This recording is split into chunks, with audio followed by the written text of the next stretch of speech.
Hey sunshine! It's time again for another bullet journal setup. In this video, I'll show you how I'm setting up my bullet journal for May.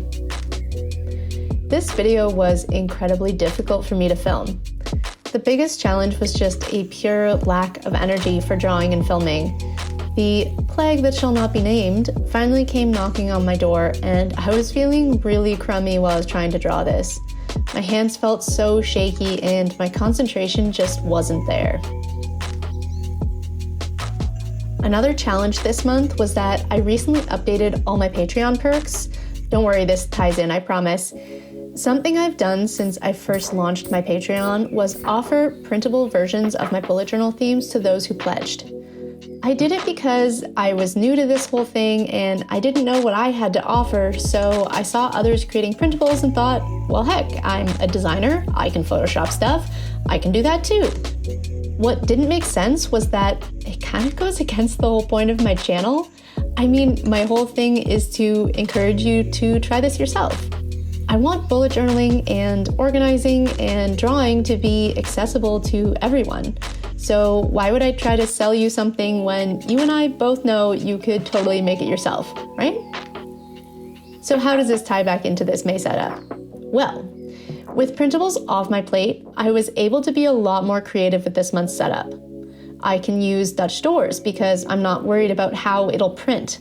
I can make weird layouts all squished together because I'm not worried about how it'll work for someone else's journal. Essentially, I can make this totally for myself and not stress about creating a product. So that's awesome, but also daunting. I mentioned in my April reset video that I'm doing a lot more planning digitally now, so I am starting to use my bullet journal differently. So all this meant I had to rethink my whole setup. I still wanted a cover page because, well, I like drawing and coming up with themes. That's half the fun for me. And I wanted to continue my Familiars and Florals theme of the year. So if you haven't guessed yet, this one is Frogs and Water Lilies, which I know has totally been done before, but I'm kind of hoping I gave it my own twist. I did want a calendar still, but I didn't need it to be huge as most of my actual important planning happens in my Notion workspace. But I do like having this drawn calendar for things like moon phases, astrological events, holidays, and birthdays. I also wanted to keep the little spot for my reading list and tarot card of the month because I just like referring to it and keeping it top of mind. So this layout choice gives me a nice space on the left for some cover page drawing while still allowing me to have a decent sized calendar to write in, all while saving on paper.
So here's where I actually made a silly mistake.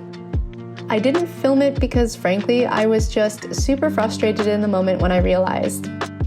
I thought I was clever by marking off the edges I wanted to cut and scribbling on them to be sure I didn't add anything important there, but somewhere along the way, I completely forgot to mark the other side of the paper. So as soon as I sliced off that edge, I lost half the titles on the backside. I took some time off camera to redraw some things, double check my other cut, and then kept going. Just a fair warning to all to learn from my mistakes, and when you plan to cut a Dutch door, check both sides of the page.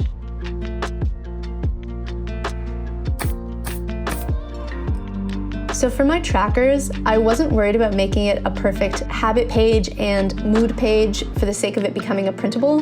Instead, I could cram everything together onto one page because I know for me, this is the easiest way for me to remember to fill out all of my trackers.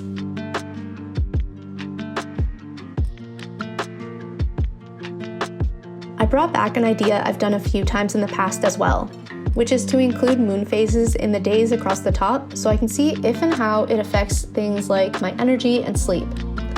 This will be my first time tracking energy too. I think I'll probably end up ranking it between 1 and 10.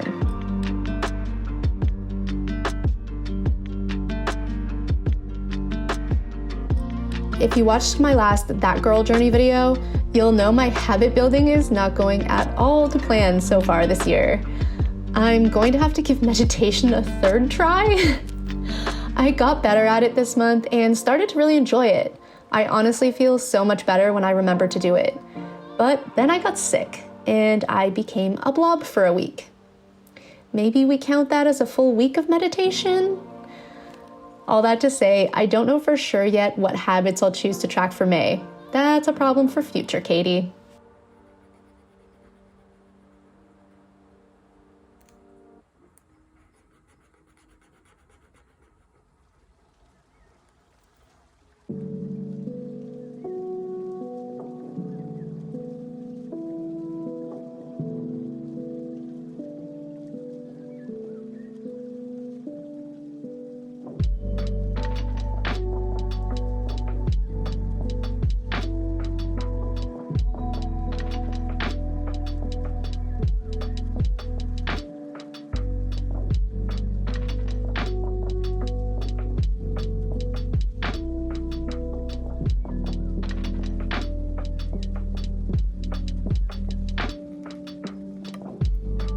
I'm actually a bit excited about this mood tracker. Since there wasn't any space for drawings on this page, I decided to make the mood tracker a place for drawings. I marked each day with a light gray box just so I vaguely know where to draw, and then you'll see in the key that I'll draw some form of flower or lily pad depending on my mood.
So probably the biggest change for me in this whole setup is that I am throwing away my weekly pages entirely.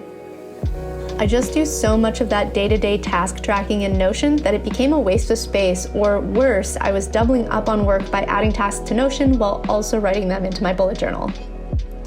So in lieu of an entire double-paged weekly spread, I'm opting for a rolling weekly, which is going to be just one long task list I can use for at least 2 weeks, possibly even the whole month. Although most tasks will live in Notion, I'll use this spot to track things that are just quickly done or more home and life themed, like folding laundry or pick up coffee. Things that I maybe don't need a full digital entry for with a million properties and details, but that I still want to get that satisfying checked off the list feeling from. I'm leaving the entire right side for one more fun themed doodle and any notes or thoughts I have throughout the month.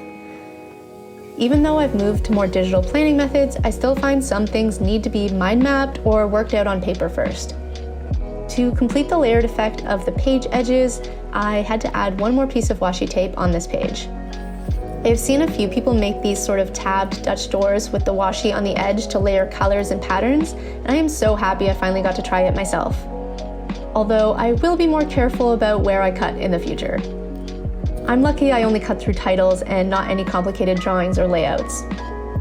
I went through the pages and added a few more little splotches of washi tape in the empty spaces, and this is how it all turned out.